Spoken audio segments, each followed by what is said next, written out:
کی گفته که شما شب قدر توبه کنی خدا همه گناهانتون رو میبخشه؟ هم چیزی نیست.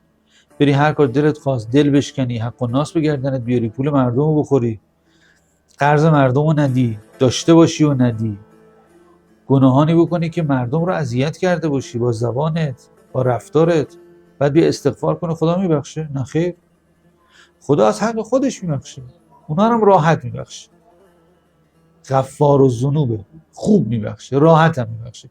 یکی از وقتای خیلی خوبی هم که خدا خوب میبخشه شبای قدره. اما حق و ناس این راحتی هم نیست. تو رو باید داریم حتی شهید رو خدا به خاطر حق و ناس معطلش میکنه. اما چون در راه خدا شهادت پیدا کرده، جانبازی در راه خدا کرده، خدا اونقدر به اون فرد دیگه میده که از شهید بگذره، ولی حق اونم ضایع نمیکنه.